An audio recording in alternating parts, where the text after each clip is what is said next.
on the line at this time, I have no other than legendary Disco Daddy. What's up? How you doing? How you doing? I'm doing good. I'm How good. you doing? All right, doing good. I'm doing good. It's an honor and a pleasure to have you on the show at this time. Thank you for taking time out. Thank you. No problem. So, like I said, I ain't gonna take up too much of your time. We're gonna, do a little history lesson. But before we get started, tell the listeners as far as a little about Disco Daddy. When did your career begin? Okay, I'm sorry. Say that one more time. Okay, as far as just tell the listeners a little bit how your career began. Take us back. Oh, okay. Basically, as a DJ, my career began out here in Los Angeles. But as an entertainer, my career began in New York. I was born and raised there in native New York. I was born in the Bronx, Lincoln Hospital, and I was raised in Harlem, PS 100, junior high school, 117, Florence, Harlem, Brandeis. Got kicked out of Brandeis. I was at Brandeis, the city 65, the year Brandeis opened. Oh, wow. It was a heat of its time. It was state of the art simply because they had WWRL piped into the lunchroom. And teenagers, that was the first in the junior high school rather. They kicked out of there, went to Roosevelt. And my idol during those early years, I only mention those because the image of a DJ that I later had, I had no idea I'd become one. But the image that I grew up with that most impressed me was Frankie Crocker. Wow. The 1960s, the big RL at 7 o'clock. Only OGs remember this. 7 o'clock every evening, he was he'd drive in the evening. The streets of Harlem and just about every place else in the black community were clear to hear the intro to the Frankie Crocker Show. Big RL. 1600. So he was the epitome of a good jockey. He rhymed. And I mention this because a lot of people don't remember that era. All DJs had some kind of rhyme or rap that they did. Eddie OJ, Jocko. You know what I'm talking about? Oh, yeah, definitely. Yeah. Radio DJs. And the thing was, they didn't do any long raps. Some of them did have some kind of extended little thing they would do, but they also mostly tried to outdo each other with clever things and work with the music. So that part of hip-hop that evolved back there, a lot of people don't realize it was already there. I'm sure you're familiar that rapping goes to the 30s or whatever. We wasn't calling it that all the time, but black music always had some type of spoken cadence, some type of song. Even the slave did it. Exactly. You understand what I'm saying? So yes. Basically, he was like the new wave of the Jockos and all that. They even had Jack Walker, who was a friend of mine in Harlem. He worked at a club. I think it was on 7th Avenue. I can't remember the name of it, but he had all the whole DJ set up, and he was called the pear-shaped talker. And he had little rhymes. So I grew up with the fact that a DJ rhymed. That's all I knew. Right. I moved out west, the Air Force, came out west, and I went to broadcasting school out here at LACC to become a radio and television, either DJ or a TV personality. But in the meantime, I was a trained actor. I went to HARU Act. People remember HARU, Harlem Youth Unlimited, in the 60s as part of the LBJ revitalization. I forgot the program that he called it, but they put pump money into the ghetto for these programs. And they had theater arts there. It was held at the YMCA out there on 135th Street. And you could take classes. We later got their own building, but you could take classes in dance, theater, all these type of things. And you had people like Sidney Poitier dropped in. Wow. Who became friends of my father. You know, a lot of people that grew up in Harlem or were theater actors back then always were in Harlem, involved in things like that. I mean, Ruby Dee, Ozzie Davis, they all came through to show us, theater, you can make money, you can do this. James Earl Jones, before he's really famous, his father was more famous than he was at first as a theater actor. But then in the 70s, I went to the Air Force. In the 70s, they started making these blaxploitation movies. A lot of my actor friends moved out here. The same people I'm mentioning, James Earl Jones, Billy Dee Williams, all trained theater actors moved out here to get in these blaxploitation films. Right. So that worked. I came out here for that reason. You see what I'm saying? After yes. teenage years and doing theater and plays and stuff, Raising in the Sun all over New York and stuff, I came out here to do that. As soon as I got out here, like 74, 75, the NAACP has started a campaign against blaxploitation movies. Oh, wow. Making us looking like snakes and everything like that, because I'm sure, as you know, what's the man with the way back here? Superfly? Superfly. Up until Superfly came out, black people all over were into civil rights. We dressed like Malcolm X or Martin Luther King with suits and ties and nice, you know what I'm saying? Nice Yes. clothes everywhere. And we had gotten away from the processed hair back to natural hair and recognizing natural beauty. Superfly took us back 20 years. Wow. Okay? Yeah. Got a like crowns, long hair and everything. So Right. that was just a way, but at least black actors were working them. Exactly. That's true. So it was a thing. You know, we were working, finally making our own films, and we had some filmmakers that came out and started making names for themselves, Gordon Parks and a couple of the other Sweet Back, you know what I'm saying? Yes. Who did innovative things. But when that happened, and let's say put that boycott thing on, spread on, the studios shut down all the production of those films. Wow. In 74, 75, yeah. So I was out there. I was in school, and I was driving past a club, and I saw a sign saying DJ Wanted, called the Showcase. 1976 April. My lady was pregnant with her first baby, and so I said I had never done anything like that in the club, you know. But in school, we worked with the turntables, the same that you have in a broadcasting studio. Right. Remember the old carts and things like that? Yes. You know. Right. So anyway, I was familiar with the turntables and stuff, how to speed them and use them, and then I started throwing in rhymes. Little rhymes about the guys' club, the Showcase. Glad to see your face in the place. You know what I'm saying? Right. You know, don't let the money go to waste. Well, he said, well, I like that. And he hired me. He said, well, you're going to start next Saturday. What you going to call yourself? I said, well, I'm about to have my first baby. This is my first job in the disco. Call myself Disco Daddy. Nice. You know, April 1976. That was the beginning. It was in L.A. Wasn't like New York. New York, you had things happening in Brooklyn, Bronx, Queens, which now is giving them all kinds of timeline problems. You know what I'm saying? Exactly. To say that somebody did this in the Bronx when in Brooklyn was somebody was doing the same time. But if you didn't party in Brooklyn, you wasn't familiar with it. Had no internet back then. See, Absolutely. now they're trying to work all of that out. LA was different. They had one club, Teenage Club. That was the Showcase. I made that club #1 club in 1 year. Wow. You see what I'm saying? In fact, if LA could have teenage nightclubs, when I moved here from 18 and under, they could party from 9 to 6 in the morning, especially clubs that didn't sell any alcohol. 9 to 6. That's party So, right there. right, all black clubs. Right. So what happened was that club became so popular that the guy wanted, my name is Disco Daddy, he wanted me to play more Donna Summer and Bee Gees and stuff, and I was a black DJ. I come from the Frankie Crocker, New York thing. You know what I'm saying? Yes. White groups can come out sounding black and make $1 million, and we got Isley Brothers and OJ's been singing for years, just finally getting they do. You know what I mean? Exactly. So the DJ at that, to me, was the gatekeeper. You know what I'm saying? Yes. I exposed all new music I got. I was in record pools. When I got new groups somebody heard of, I broke them and let the record companies know. You know how that goes. The feedback and kept my stuff going. Exactly. I became very popular. So the guy fired me a year after we left, but this other guy was opening a club called the Workshop Disco. This is 77. And he said, man, everybody tells me if I'm going to open my club, I'm going to hire. I said, hire Disco Daddy. So he had spent money on a club that was like nothing else in the black community. Lit dance floors.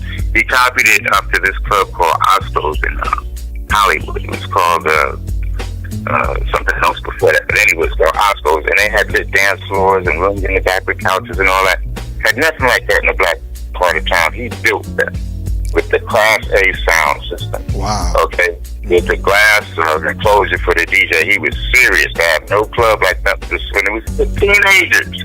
Okay? Exactly. Teenagers. You could cover through the dope, but it was for teenagers. Right. In LA, parents would drop their kids off at 9 o'clock. We'd be back at 5 in the morning or 6:30 to pick you up. As teenagers, right? All right. Yeah. So it was a cultural part of LA, Right. but it was the only teenage club. So again, when I started working there, that was the first phenomenon nightclub owners recognized that the crowd will follow a popular DJ wherever he goes. They came to the Showcase. Disco Daddy don't work here no more. No, he's at the Workshop. The whole crowd, two months later, the Showcase closed. 2 months later. I'm Wow, trying to see? think. The guy, we became friends, still friends. Right. But anyway, that was the beginning of Disco Daddy. And I did that up until 1979 when Rapper's Delight came out. Now, here was extensive raps, people partying. You get on the bus and you hear people saying, you ever go over your friend's house to eat? The food is in it. You remember the days. I remember that, yeah. I remember it was that. everywhere. So Exactly. this new music, and I said, damn, I could do that. Because I had that little, not rapping, but extensive little rhymes and verses throughout my career. I was doing raps about Lil Zodiac, not raps. Again, there were little verses in between breaks, maybe 6 to 8 lines. You know what I'm saying? Yeah, exactly. Little funny things that make my power while I'm spinning records land. And that became my forte. But I'd never written anything like that. But I said I could do that. You can do it. So I quit both of my jobs, my DJ job, because the other adult clubs that were in the city, that I knew all the DJs was in the DJ pool, were going to let me in for a few minutes every night to do this. I was the only one out here doing that, and everybody knew me as Disco Daddy. They said, come on, Disco Daddy, do a few minutes, and I turned the place out. You know what I'm saying? But I couldn't do it if I kept my job from 9 to 6, because the clubs out here, the adult clubs open from like 9 to 2. 9 to 2. You see what I'm saying? There wasn't no other teenage clubs. So I quit my job so I could start making the rounds of clubs and doing this. I started getting known, and then Al Jarreau and Susan Michael Mixon-Moore, who was a popular mobile DJ who had started with me back in LACC. He was doing big parties for celebrities. He became the number one, Michael Mixon-Moore. It's in my book. He became the number one mobile DJ out here. And he called me and he said, I'm doing, Al Jarreau had a club called the Roof Garden on Wilshire Boulevard, him and his wife Susan. And he said, they hired me to be the DJ down there. Come on and spit for me, Mike. And if it wasn't for Michael Mixon-Moore, it wouldn't be no Disco Daddy, because he exposed me to entertainers like that. I did that, and Al Jarreau said, man, we'd like you to be the featured rapper up here. This is 1980, okay, West Coast. And I said, wow, I did that every weekend, rapping at their club, the Roof Garden. He made a song about that, Roof Garden. Anyone want to go dancing in that garden? Up on the roof? Roof Garden. Anyway, a little bit of history. So I went from there, was rapping at different clubs, dinky places. 1981, KGFJ announced they're going to have a rap contest. First one at the Carolina West nightclub. All right. A month before the contest, Michael Mixon-Moore calls me again. This is in August. He said, Mike, I'm doing Magic Johnson's 22nd birthday party at Variety Arts Center downtown. Why don't you come through and spit for it? He had me at a lot of celebrity stuff where people started hiring me, you know what I'm saying, to do stuff independently. That was my boy. He's dead now. But I went down, I did that, and when I finished, this guy came up to me and he said, man, I rap. I said, no shit. He said, yeah. Because Michael came in with his boy Michael Cooper. Just him, no security back then. Just walk in, line of girls all the way out the club. Each one would step up with a piece of paper with a phone number in a glass jar that was in the middle of the table, then step off, and the next lady would step up. And that went on all night long. That was a trip. Him and Michael Cooper, they were boys. I don't think both of them was married at that time. Anyway, he said, man, I said, well, I'm having an audition next week, because my idea was, if I was a New York model, if I can get a recording time until I get something that I'm going to have some rappers saying about it, I can produce myself. Right. You know what I'm saying? Like that. I was thinking that way. And he came over my house, and he was good. So I had the contest was the next week. I went down, and the guy's name was Trey. And he beat me. Now, I had become, by 81, the only known rapper out here, DJ MC, you see, on the West Coast, well-known and everything. Right. And here's this guy, he gets up, and he's looking like Prince in his early days. Long hair, light skin. To this day, I believe that ladies scream louder for him because of that. Right. But anyway, he beat Disco Daddy. Right. But what the whole trip was, right, KGFJ was starting to get a lot of requests for these records, these rap records. And this is the early days of rap. And they didn't know if they should increase it on their playlist or if this was just going to be a disco duck fad with 2 months later, because a lot of programmers would tell you, and if your face back then, we don't play rap, because 6 months from now, people be on to something else. And we were going up against that. So the contest was a way for them and the nightclub to see if people would come out for something like this. Yeah, a new form of entertainment. You see what I'm saying? Yes. The nightclubs are always looking for something they can do that ain't got nothing to do with just having the music or a band. You know what I'm saying? Stuff like that would draw people that drink. These are adult clubs. Caroline Russell's adult club. So it was packed. 2 unknown people, the first documented LA rap battle. So it was so packed that as disheartened as I was, they said, you know what? Curtis Blow was the judge that night. So he'll verify all of it. All right, and Ice-T was the winner. He changed his name to Ice. His name was Trey that night. He didn't change his name to Ice-T to 2 years later. Wait a minute. So anyway, you battle Ice-T. This was Ice-T, right. But this is the beginning. His career began the night he battled Disco Daddy, August 1981. They had us back the second week. He called himself Che, though. He wasn't Ice-T at that point. He was Trey. And so the next week, everybody, they wanted to make some more money. The prize was still $50.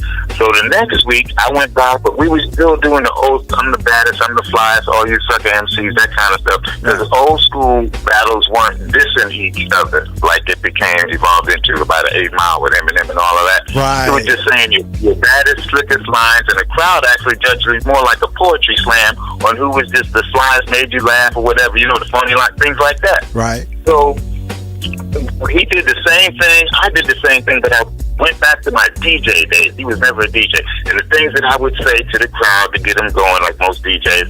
And so at the end of my thing, I said, if the party's over here and the party's over there, everybody in the house say, hell yeah.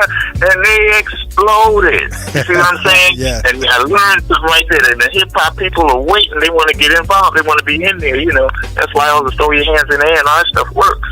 So anyway, this time Disco Daddy, Ray Goodman and Brown and the Fatback Band were the judges that night. And this guy steps up out the audience. He said, my name is Duffy Hooks. I'm starting the first West Coast rap label, and you're pretty good. We were here last week wanting to see who's going to win this week. We'd like to sign you as our first artist. Just like in a damn movie, my brother. You know what I'm saying? That's the way I feel. You know what I'm saying? Exactly. I've been doing this for 2 years now, though. You see, dinky joints and some paid stuff, some good things happening, but not really making the dime. And here's the recording contract I wish for. So he said, "What you gonna do?" He left it up to me. And I had been rapping because of DJ, I had the Rick James Give It To Me Baby, which had come out in April. This is August. And it was the hottest record out. But on the flip side of the 12 inches, an instrumental. So because other guys were starting to rap out here, they were still rapping the rock, skate, roll, bounce, good times. I was rapping faster. Oh, okay. Rick James Give It To Me Baby, the instrumental. It's fast. You know what I'm saying? Right. So if you listen to the record on YouTube, Gigolo Rap. Yes. Or in my video, you see that rhythm pushes you. Yes. So that I wouldn't have to compete with anybody. But anyway, I said, I'm going to use Rick James. We got to go to Motown. Didn't realize we went to Motown. Motown been watching rap grow around them, and they should have been the cutting edge people to sign the first. You see what I'm saying? We depended on Motown to be ahead of the curve when it came to black music. But Barry was still involved now in his Hollywood productions and stuff. You know what I'm saying? And this is in the past that he turned over everything to Barney Ailes, and Barney was just doing what worked. Okay, so. We got the permission to use Rick James' track. You see what I'm saying? While it was still the hottest record, because they figured there's no gamble on them. They seen rap, if it worked, the publishing companies benefit. If it doesn't, they ain't losing a dime. You see what I'm saying? Exactly. So either way, but anyway, we used the track, we got the permission. I called my partner that had come to rap for me. I said, I can't, because I was finding out when you write long raps, you gotta memorize. Yes, not like a song with a couple of words to the chorus. It was a new thing to me, even as an actor. Right. Okay, it was just, so I called him. I said, you know what? I'd like to be part of the act. Disco Daddy and Captain Rap, like that. And bam, I went to Duffy. He said, "You sure, Disco? We signed." I said, "Man, there ain't no two rappers at that time. This is way before Run DMC. We're probably the first duo rappers. But groups dominated the early days of hip hop. There were no solo rappers. The only reason I wanted to rap solo, I had seen Curtis Blow in 1980, and after not being able to put a group together, I said, "Damn, I just rap solo." So Curtis was my inspiration to continue on the solo. So Disco Daddy went and cut the record. This was September 81, and got it out. And the other thing now, the albatross around our neck was not one radio station in the world was playing West Coast rap records.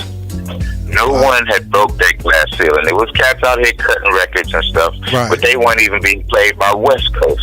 radio stations. Oh, you see what I'm saying? yeah. So people are saying, man, you can go ahead and record this stuff. You got to record and contact Disco Daddy. But there ain't nobody gonna play it. You West Coast. And it was strong like that. I mean, this hip-hop would evolved in 73. Records started like, 78, 79 back there. And here it is, 3 years in. Popular Records, all only from New York, only thing that was accepted. You see what I'm saying? So that was the thing we was up against. So went in the studio, engineers that never worked on a rap record didn't understand. Someone was saying, no, I just want this to keep going like this and break right here. Wow. Exactly. Just like this, and I want this and that, blah, blah, blah, blah. So they worked with me, and the musicians worked with me, and we got it done. And got it pressed up and took it to KGFJ. J.B. Stone was the program director. He just died about a year ago. And partner I went to school with Magic Mike, also from LACC, worked there as an intern assistant with J.B. Stone. They took the record there on record day. There was other people there. And I went home, just hey, that was it. All you can do. And 2 days later, Tyrone Boogie Nelson, drive time, 4 to 7, called me, said, Mike, turn on the radio. And I can't tell you what this feels like, but brother, very few people know that. There's a lot of entertainers out there, but to turn the radio on in major market, Los Angeles, California, you understand? Yes. And hear your music coming out of there. As far as I was concerned, I had made it. Exactly, right. Okay. Yes. But it wasn't to be. It was such a thing. It turns out, you'll see it's in my book again. I had made it as far as breaking the glass ceiling. You see, there are other entities out here who are starting to rise. Uncle Jam's Army, the party people, friends of mine, Roger Clayton. Roger Clayton was the first one to call me and say, Mike, wow, you did it, man. And they started working on records. Uncle Jam's Army, yes, Egyptian Lover. They used to come to the workshop disco when they was teenagers. Wow. Chris the Glove Taylor, he'll tell you the first DJ he ever heard. So, you understand what I'm saying? Yes. He later went to become the DJ for Dr. Dre and Ice-T. So there are people out here who are West Coast teenagers. I was like 30 years old when I made my record. I'm like 10 years older than most of the cats in their 50s who were teenagers coming to my club. So I was influential to let them see that a DJ, because a lot of them used to come to clubs, and I started buying turntables and stuff like that. But then I'm rapping. And I'm all over it, doing that. But then I make a record, and it actually gets played on the air. Every DJ in Los Angeles that was black at that time wanted to rap. And you see what I'm saying? So there was a way. So they wanted to follow your footsteps. There was a way created by the fact that you could just start with 2 turntables, get your rap thing going or whatever, and you could actually get out of the ghetto. I can't say I can't play basketball. I can buy 2 turntables and a mixer. Right, exactly. So then, because there was only one club, like I told you, the workshop, and then the others were adults, people out here couldn't throw park jams like y'all do in New York. That was the other thing is different. Out here, you got to get a permit to do from the police to have things in the bar, even a little anniversary or whatever you're going to have, with your family, whatever. So you can't just plug into the lights and all that kind of stuff. So that didn't evolve. So promoters, the guys, because there were no clubs, started just giving dances, renting Veterans Auditorium, renting these little small places. Roger Clayton had a friend who hit the lotto, believe it or not, and they decided to go big to rent the sports arena and see if they could get 10,000 party people. You understand what I'm saying? Yes.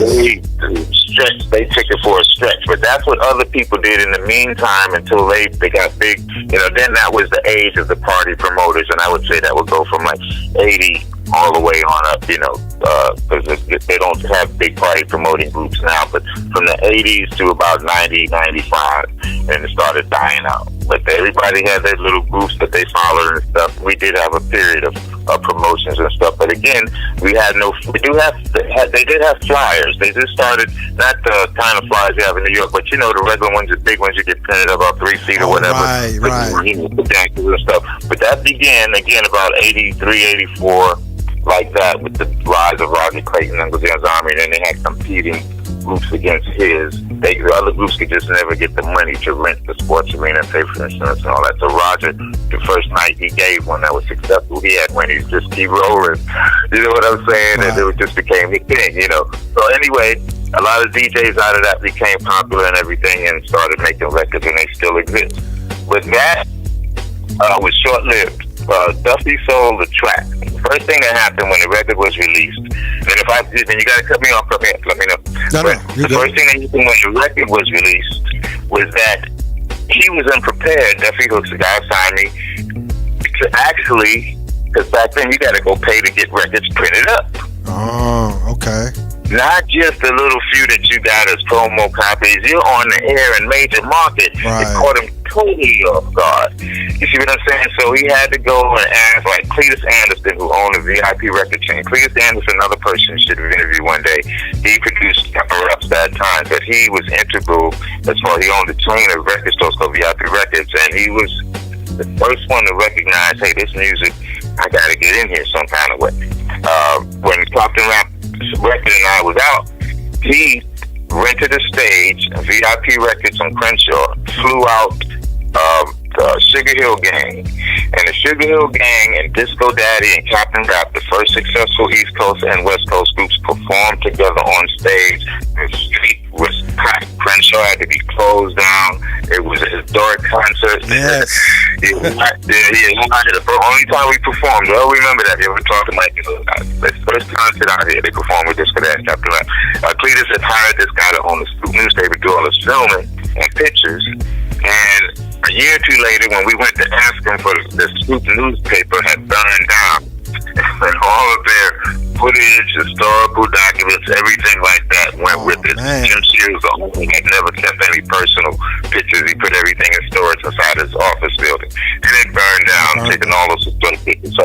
But anyway, Duffy sold the master after having financial difficulties, and there were some other things that happened. He made some bad decisions for us, and we decided not to stay with him after December '81. But he paid it, and Duffy sold the master to a guy named Joey Jefferson, who was one of the producers that crawls from under rocks when there's something new out. You know, and they wanted to put okay. Yeah. And he owned a record store, but Duffy sold him the master, and he asked me, he said, I said, well, I really don't want to sign with anybody right now. I just had a back. He said, if you don't sign with me, I'm going to change the name of the group, Captain Crunch and the Funky Bunch. No. You know what I'm saying? Yeah, just like that. So that pissed us off, Captain Rap. I'm still ain't signed with him. Right. But I didn't know I'm young. I couldn't afford an entertainment attorney. I said, to hell, you know, if you're going to produce my next record, it's going to be big enough. I'm on the air already. So that was the thing. I was on air. I wasn't, you know what I mean? It was advantageable for them that he had some others on air. So, because Duffy had been pushing, when he did get them plans together, 10,000 records a week, because it started spreading up and down the coast, Arizona, and stuff like that. So anyway, Duffy, the guy, I signed with him, and then a week later, Motown called me and Captain Rap to their office. They said, you know, we'd like to recut the track. No one speeds up and down, but we'd like to sign you guys. I said, well, I just signed with Joey Jefferson, and he could probably get out of it. Then I showed the guy the contract. He said, you know, he's got you down for 7 consecutive options. I said, what's an option? Yeah, right. Mm-hmm. He said, it means he can keep you for 7 years under contract, whether you ever record anything with him or not. Wow. Destroyed my career, so that's it right away. I couldn't sign. We would have been Motown's first rap group. And all this is in my book again. And that was gas. And, you know, again, we had used the soundtrack. We were on air. That caught the attention of Motown. You see what I'm saying? Yes. We were on radio with the James soundtrack behind us at the first West Coast rap group. So, anyway, that was it. I broke the group up. Captain moved to Colorado. Cletus later brought him out a couple of years later to do Bad Times, which is a Rich K song. Rich K song, one of his artists. That's a whole other story. But he took the track. He said he wanted to do something with it. Captain Rap was working in the studio, went out to take a break, and this lady started talking to him. And she said, you know, I manage a group called The Time. Prince just fired them. Okay. They didn't do anything. He said, well, you know, I'm in the studio working on the track. Maybe you could use them. You know, we only got maybe about $500. They gave about $500 a bucket of chicken.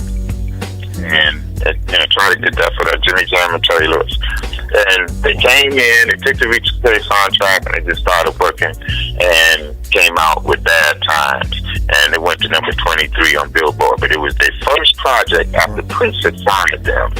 Before they went to work with Cheryl Lynn or started doing their own thing. Right. You know what I'm saying? Yes. They were just out there justifying them because he didn't like moonlighting. They had done moonlighting and stuff. Things that he was very strict in his early days. But anyway, that was Captain Rap, Bad Times. Until you hear Jimmy Jam, Terry Lewis in the background. I mean, just playing the track actually. But anyway, I went on ahead and I was just really disgusted after that. Was really my big break, everything I worked for. And I was depressed for about a year. Then 83, I happened to be watching TV. And I'm looking at the New York City Breakers. I later met them and the manager, Michael Holman. And they were dancing for President Reagan at the White House. Right. It's on YouTube. Yes. I said, wow, there is no LA Breakers. So, then the light went on. I called KGFJ, who had a relationship because they played my record at first, and anything that I came up hip-hop related, they actually wanted to be. And at that point, this was 83, hip-hop was going full blast. Anything Michael California came up with, radio stations would listen to it. Okay. They called Denise Smith, the promotion. I said, I'd like to give the first breakdance contest at World on Wheels Skating Rink, which is the popular skating rink out here. In LA. And they said, wow, okay, Mike, you know what? We'll have a DJ down there that night. I said, that'll be doing anything from, you know what I'm saying? It'd be the first one. I said, fine. So I got the contract from World on Wheels the night that was open, for that being open. And then I had no money to do none of this. I called World of Curls Hair Products. Jared Cut was up. I remember Curtis Blow really made it popular. Yes. People get Curtis at it, you know, for a minute. But it made hip-hop. That's the look. What's the hook? Is he followed Curtis Blow. He was the premier person. Right. So I went to World Curls Hair Products. I said, I'm giving the first breakdance contest at World on Wheels skating rink. And I have a radio station, KGFJ, doing on air. And I have no trophies. I need trophies for different categories. Best backspin, best upright, all this kind of stuff. I had a list. And I said, in return, if you do the trophies for me, they call me out to the corporate office. If you do the thing, the station is pushing it every 15 minutes or whatever, and in the spot, you're going to be mentioned, you know, all the prizes sponsored by World of Curl Hair Products. I said, you got it, buddy. Once they called KGSJ and verified it, so I had a sponsor, I had a radio station, and I gave the first breakdance contest in Los Angeles. And the winners became the first members of the world famous LA Breakers. Okay, and that was, so that was, my life has really been hip hop. That's why they call me the father of West Coast hip hop, because I was a DJ MC, the first West Coast DJ MC. And then I left from that and started. The LA Breakers grew into 125 members. July 2nd, 1984, Newsweek cover story. Okay, and the breakdancing was in full blast. Because I had an interracial group of dancers, what happened was Adidas, I called, the night I put the group together in December, I called Adidas, Puma, Nike, and Converse, and told them I had a breakdance group in Los Angeles. Only Adidas called me back. Angelo Anastasio, who used to play with the New York Rangers when Pele played, when he plays his teammate, he had been hired as a promotion man for Adidas on the West Coast. Okay. And he said, we happen to be looking for a breakdance group. We got one response in New York. Tell your guys it's sponsored by Adidas. Just like that on the phone. We came down to our meeting, and next week we was at Inner City Culture Center and bought 30 Adidas outfits and stuff like that. And they had an Adidas store in Century City. He said, bring all your guys up there. Every show you do, you have new stuff. They can pick whatever they want. And he kept his word. Every time we had a show, which started coming 2 or 3 times a week, we stopped by the Adidas store, pick out his hand. He's going to keep that 30 pairs of sneakers, sparkly stuff. Anyway. That was big. Wow. Right. And then I switched from KGFJ to K-Day. K-Day called me and said that we've gone 24-hour hip-hop. We're going to be the first station that we're going to be playing hip-hop 24/7. And the only thing missing is you guys. That's where you come in. You're going to be the official face of K-Day. The world famous LA Breakers, the official dance group for K-Day. You can't work with any other radio station unless they're FM, like KJLH, which I did work with KJLH on some things. But any AM radio station, you have to be exclusively. I became part of their strategic move to become the premier hip-hop station. And every place K-Day went, right, Magic Mountain, Disneyland, the world famous LA Breakers were the headlining group, because K-Day is just a DJ otherwise. You see what I'm saying? Right, yes. We became their face. Bobby Brown and New Edition opened for us at Magic Mountain at our first big show. And they had just come out with Mr. Telephone Man. You know what I'm saying? That Mitch Ignite that day. This is 84. I never knew, it never occurred to me that he'd become anybody. He was there as security, and he used to have a long ponytail. And he was there everywhere they went. They had a basketball team called All Stars, which I was the only non-DJ who was a member of the team, because I represented their official dance group. And we played celebrity charity games against New Edition, who could ball back then. Even now, I don't know, but back then, I remember they played ball. They were ballers, and then we would give up charity games at Dorsey High School, Crenshaw High School, like that. So I was actively involved in the community.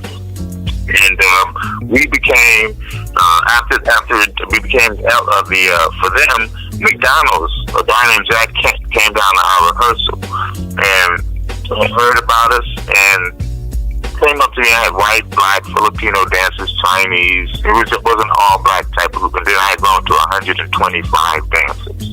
Okay, wow. Largest dance company in the world. And the City Culture Center just gave me space. James Burke, he just ran that back then. I was also a member of the Quincy Jones Workshop, which was based there in the city.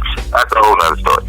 Anyway, he came and watched the Jack Kent came, and he came up to me. He said, "I'm the advertising representative for McDonald's. We do other commercials and represent McDonald's, and we would like your group to be the official breakdance group of McDonald's." So I had Adidas, McDonald's, K-Day Radio, and I had got them together, K-Day, Adidas, and McDonald's, and they had a meeting with all of their executives there, and they made up special uniforms with all of their logos on it for us to wear at our shows. It was a match made in heaven. McDonald's working with Adidas, they're both working with K-Day Radio, and I mean, it was just beautiful. And then I got a call from Jeannie Buss, who was Jerry Buss's sister. Jerry Buss owned the Lakers. Right. They bought it from Jack Cook, okay? Mm-hmm. And they had just started this new thing called Showtime. They had Magic. And Magic Johnson and the Showtime Lakers was a program that was run by Lon Rosin, who had been newly hired to run the LA Lakers promotions. Jeannie Buss, Jerry Buss' daughter, was just out of college and was hired to run the Tennis Forum Club, because they had tennis matches there also at the Forum. Now, they wanted me to do halftime shows. Lon Rosin said, our new show, we want Showtime to be exclusively identified with Laker basketball. Same phrase, and that's where you guys come in. Right. We want to have the most exciting halftime show that we could possibly have to go along with Showtime. And, I had made Newsweek by then. This is what helped me. And so we became halftime entertainment for the LA Lakers and later the Clippers across town. Right. And that exposure at the time helped me, because Jeannie Buss was going with John McEnroe, the tennis player, and then Jimmy Connors and John McEnroe used to go back and forth beating each other, and they had a grudge match coming up, and his birthday was coming up, and they were going to have a birthday party at Pickfair, which is a mansion used to be owned by Mary Pickford and Douglas Fairbanks Jr. back in the day. It's a huge mansion in the state, and Jerry Buss had just bought it, and they were going to have entertainment up there with Gregory Peck, Lloyd Bridges, Ernest Gordon, all these LA Breakers. Yeah. She said, we'd like you. They watched my halftime show, and then she said, I'd like you to invite you to do a private party at Pickfair for my boyfriend John McEnroe. And I said, fine. She said, my father has to approve this all, so I'll get back to you in a week. Dad approved it, and we came up there, and we did that show, and Mr. Buss had us back there for all types of shows. At the Big Fair Mansion. started happening. Henry Winkler from the Fonz, Happy Days, Right. he contacted me and said that he was doing a thing for charity he had called Friends in McLaren Hall, and there was for a school for abused and abandoned children here in LA, and would I like to come? I get down there on the bus and with Diana Ross, Barbara Streisand, John Ritter. John Ritter was his best friend from the TV show Three's Company. Three's Company, and right. two little girls who was babies with me.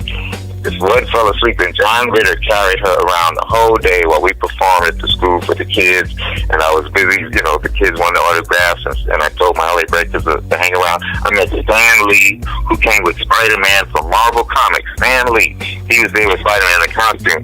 And I said I didn't believe it because I grew up reading all the first issues of Spider-Man and Thor and the Fantastic Four, and here he is right here. I'm in Hollywood. I said, hell with Barbara Streisand. I went and took a picture with Stan Lee, and I told him how dedicated I was.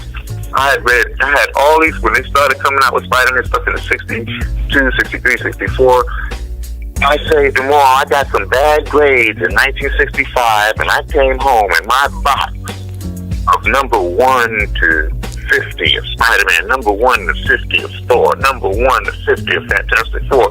She had thrown them in the incinerator.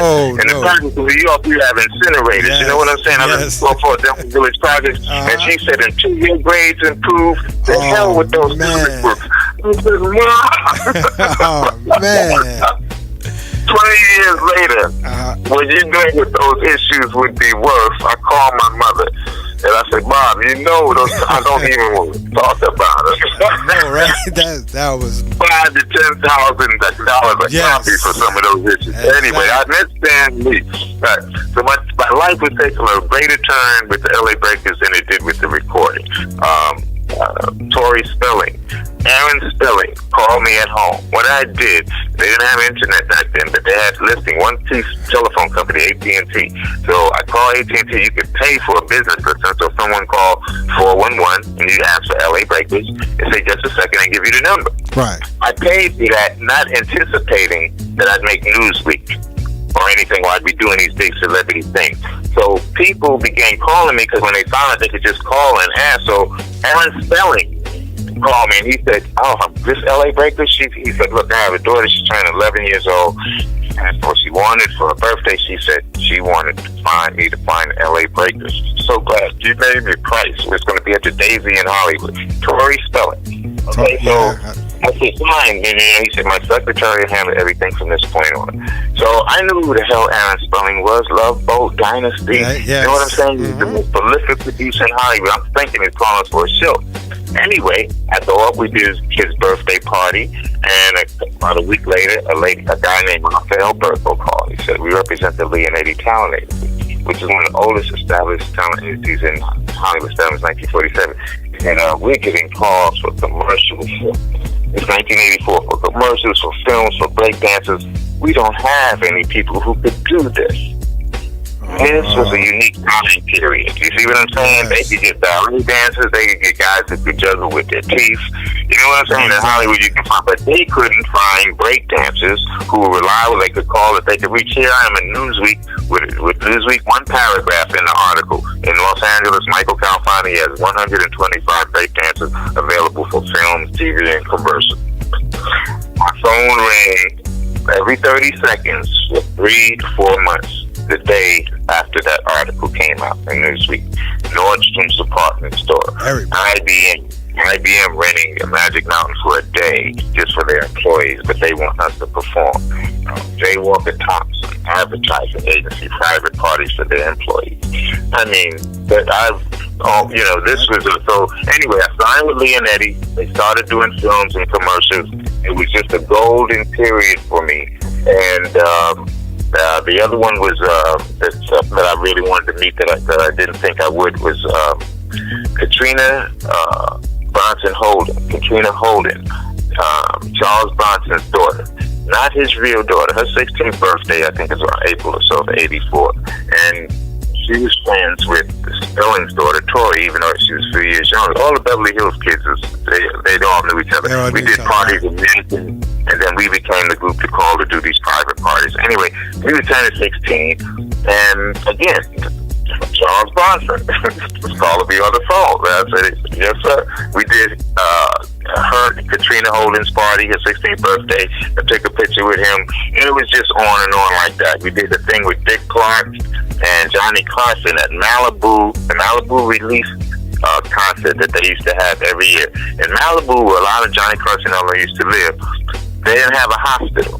They had this little clinic built on the beach. Right. And every year they gave, I don't know if they still do it because they have a hospital now, that they give a big fundraiser to pay for the doctors and nurses and technical equipment, because if somebody got hurt in one of those homes, they take them there to that clinic first, and then a helicopter would come and pick them up, take them to the hospital if they need it. Okay. So it's very important.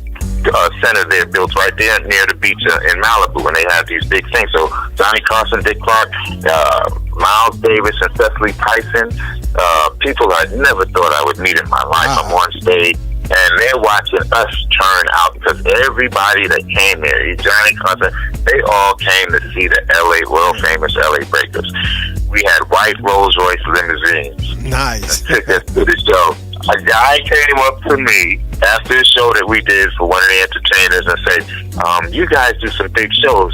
Suppose I and my drivers drive you guys to your shows if you just let me hand out business cards at some of them. Lawyer, entertainer called me. Mr. Margolis, I can't remember his name. Margolis, he wrote the entertainment law, part of the entertainment law for California back in the 60s. Gerald Margolis, entertainer and lawyer in Century City. He said, we'd like to be your entertainment lawyer. We just want 5% of the LA Breakers. Dr. Ernest Washington, an orthopedic specialist that worked with the Rams for football injuries and stuff like that. Right. He came to a rehearsal. He said, you guys, don't you get injuries from doing the back spins and rubbing on the floor? You must get sports-related type injuries. He said, well, let me just be the official doctor for the LA Breakers. And you guys, if you get injured, you come out to my clinic in Century City. We treat you for free. And we also have classes to show you how to handle yourself when you're doing certain types of things. Wow. Good. You know what I'm saying? Everybody wanted to have a fun. It was really a magical thing. I found out what it's like when you are on top. Exactly. Everybody wants to get a piece of you, and they're willing to give up services and stuff for you because they're appearing with you, taking you. They're getting the splash, the back splash. Exactly. You know what I'm saying? So, yes. It was really it blew up more than my recording thing, which had been crushed. You see what I'm saying? So again, I went through all that just to give you an idea why they call me the father of West Coast hip hop. I took the whole breakdance thing to a whole nother level. Yes. And again, there were people out here knew me from a DJ that I metamorphosized into having a breakdance group. People just shake their head. Well, there goes Michael again, just off the walls. Okay. And they grew up to be, it blew up to be the biggest breakdance company in hip hop, and we were the first to have this like international sponsors like Adidas and McDonald's. We did commercials from McDonald's. Openings were special. The first McDonald's ever opened on the beach out here. Little things like that. We appeared with Ronald McDonald and dance and stuff. It was a fun period in my life, Definitely. And that basically encapsulates everything that happened to Disco Daddy from the very beginning up through the highlights. All the down period and the restructuring. You're going to have to buy my book, whatever happened to Disco Daddy, when it's published, and you'll get all the meat and potatoes. But you got some stuff that I've never told anybody, as far as really going back to my influence as far as Frankie Crocker as a little boy, although I never dreamed of becoming a DJ. When I did, that was the only image in my mind. Make up some rhymes, something funny, you know what I'm saying? Exactly. Say it in a sexy voice. Be sexy and have your deepest voice possible when you're on the mic. You know what I mean? Yeah, exactly. All that was but all that was from New York. Growing up as in New York, that actually gave me the tools to survive and prosper, I guess, anywhere I would have gone in the world. And I always tell this to my homies, my East Coast family who have accepted me. And I'm glad you guys, I know your East Coast base, for giving me this interview. But the song says, if I can make it there, I can make it anywhere. Absolutely. Disco Daddy just chose the second option. Exactly. So, Disco Daddy, let me ask you this. As far as you mentioned about your book, is it out yet, or is it you publishing it? No, it's still being worked on. What has been happening, it was planned to be published every year something happened. I get the Guinness Book of World Records in 2014. I get put on the board of the Universal Hip Hop Museum, the West Coast Advisory Board, in January of this year. I produced the biggest and greatest concert in the history of hip hop. I did it with Radiotron Stage of the Arts in August, representing the Universal Hip Hop Museum and working with the advisory board as a team practice. I came up with the concept of how to structure our part of the show, which is why Rocky Buchanan gives me the credit being the architect. Different things like that made Rolling Stone magazine last year. My record is one of the 20 greatest West Coast rap songs before NWA. We came in at number 15. Okay. And they also put an article in there about me and how I started the LA Breakers. Things I had been telling people were going to be in the book. Rolling Stone verified every single point, which is why you see underneath when I make my posts, is, the very beginning of West Coast hip hop. Yeah. And I can use their logo as long as I'm using a quote from that magazine that's about me. Right. You see what I'm saying? Yes. Otherwise, it would be an infringement upon it. You understand that. But Exactly. because the quote is from an article about me, Disco Daddy, very beginning, and I'm actually, Ice-T's record is number 2. But the beginning of Ice-T's story starts off with Ice-T's legacy, goes back to the very beginnings of hip-hop when he battled Disco Daddy at the Carolina West Side Club. You see what I'm saying? Right. And so it shows there the connection and verified everything. That's why if I had published the book earlier, none of those things would have been verifiable at that point. Now it's verified. Yes. So now I'm doing some things now that I'm finishing up the book, but I wanted to include some of my accomplishments. I'll be doing a radio program also. Okay. But I'll also be doing some things with the Universal Hip Hop Museum. And I just want to give a shout out to everybody to go to Universal Hip Hop, UHHM.org, and check out the Universal Hip Hop Museum. They're having a 16 bars party on the 21st of December in New York, if you're in the New York area. Info is on there. I think, I don't know if you have to RSVP or not. But the Universal Hip Hop Museum, Rocky Buchanan, Cutman, Curtis Blow, they have a vision to preserve and represent and promote hip-hop worldwide. And they're actively, I respect them. I respect the work that they're doing. And it's a tough job that they're doing, bumps along the way. But he's put together a team that's dedicated. The West Coast team is dedicated. Michael Calfani is dedicated. And we need our own museum. Yes, definitely. And before we get out of here, I want you to actually give people your social networking site, Facebook, Twitter, Instagram, if you have those. This way they can follow you and know when the book is going to come out. Because I'm waiting for the book. I like this. Right. Okay. You can find me at Michael Calfani, KHKLF as in Frank, ANI, on Facebook. My book page is called Whatever Happened to Disco Daddy, the book.